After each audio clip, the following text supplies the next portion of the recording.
So today, we're going to talk about a retail revolution that is completely changing how millions of people shop. I mean, it's literally turning your smartphone into this super interactive, high-energy mall. It's called live e-commerce, and believe me, the numbers it's pulling in are just, well, they're mind-boggling. All right, just look at this number. 2.7 billion. Just let that sink in for a second. Now, you might be thinking, okay, is that the budget for a small country, the box office for some huge movie? Nope. It's actually something way, way crazier. So that number, that's 2.7 billion yuan. We're talking roughly 400 million US dollars. And get this, it's what one person, a top seller named Vaya, sold in a single day. Think about that. That's like an entire shopping mall's revenue for a whole year. So the big question is, how? How is that even possible? Well, that's exactly what we're going to unpack today. All right, so here's our game plan. We'll kick things off by figuring out what this whole live e-commerce thing even is. Then we'll see how a crisis basically poured jet fuel on it, look at the ecosystem behind the scenes, and meet the stars of the show, the super sellers. After that, we'll talk about why this isn't just a fad, and finally, what it all means for, the future of shopping itself. Let's get into it.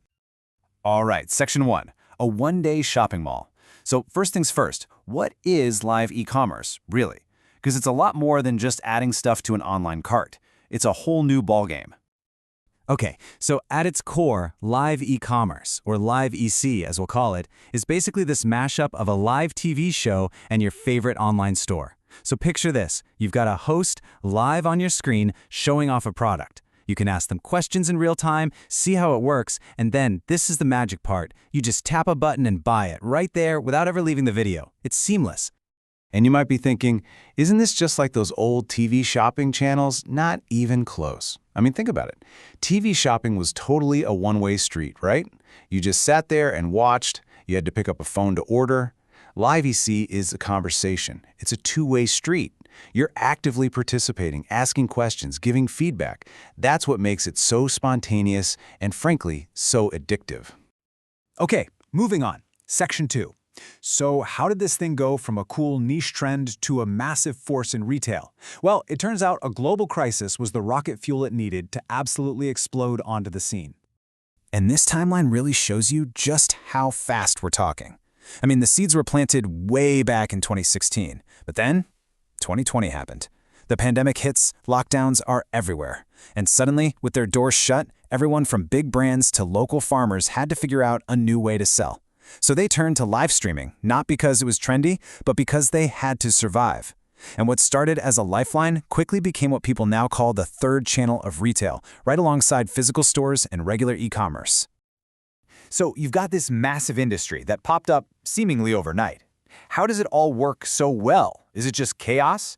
Nope. There's actually a really smart, stable structure behind it all. Let's get into that. Okay, this right here. This is basically the blueprint.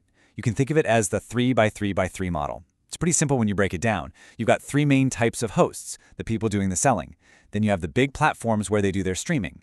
And finally, you have the e-commerce backbones, the giants that handle all the payments, the shipping, the boring, the crucial stuff. These three layers all work together, and that's the secret sauce that lets this whole thing scale up so massively. All right, now for the fun part. Let's meet the people who actually make the magic happen, the super sellers. Because without them, none of this works. And they come in a few different flavors. So you've basically got three main types of hosts. First, you've got your big-name celebrities, right? They're using their star power to move products. Then you've got shop owners and farmers, the practitioners who are selling their own stuff, which brings this really authentic vibe. But the real engine of this whole industry, that's the Wang Hong. Now, these aren't just your typical influencers. These people are hardcore product professionals. They build trust because they have deep, real expertise. And that trust, that's everything. It's something you have to earn. And this quote from Li Jiaqi, he's known as the Lipstick King. It just sums up the whole Wang Hong philosophy perfectly. He got famous for trying on lipstick on his own lips, and when people asked why, he said, "You can't see the real color on the back of your hand." It's so simple, but so smart. That's the level of dedication to showing the real product that builds that incredible trust we were talking about. And it sells millions. And these people don't just become superstars overnight.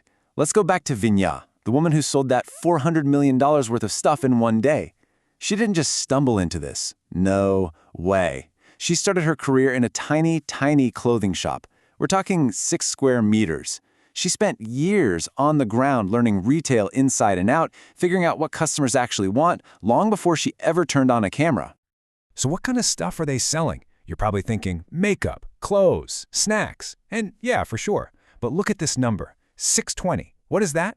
That's the number of excavators. I'm talking full-on construction equipment sold in one live stream in 1 hour. It's just insane.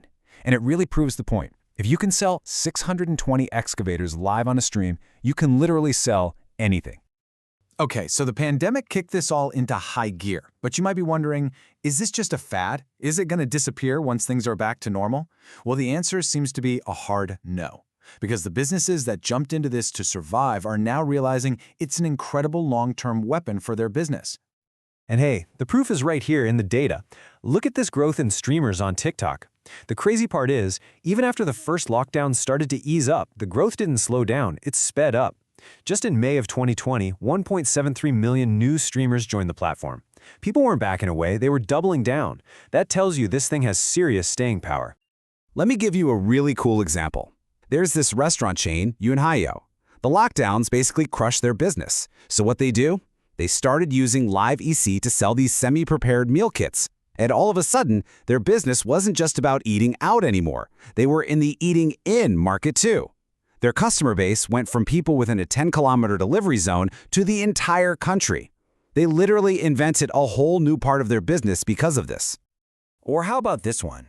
In Time Department Store. Their move was genius.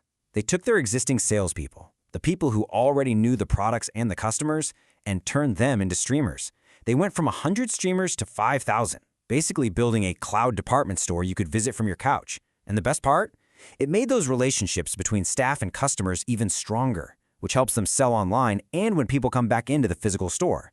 It's a win-win. Okay, so let's zoom out. What does all this mean? What's the big takeaway? This isn't just another way to sell stuff. What we're looking at is a fundamental ground-up shift in what retail even is.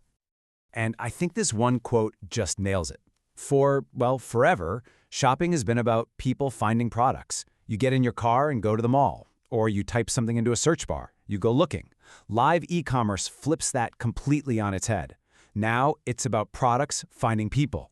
The store, the product, the experience, it comes to you through your phone, brought to you by someone you trust. Which brings us to one last big question to leave you with.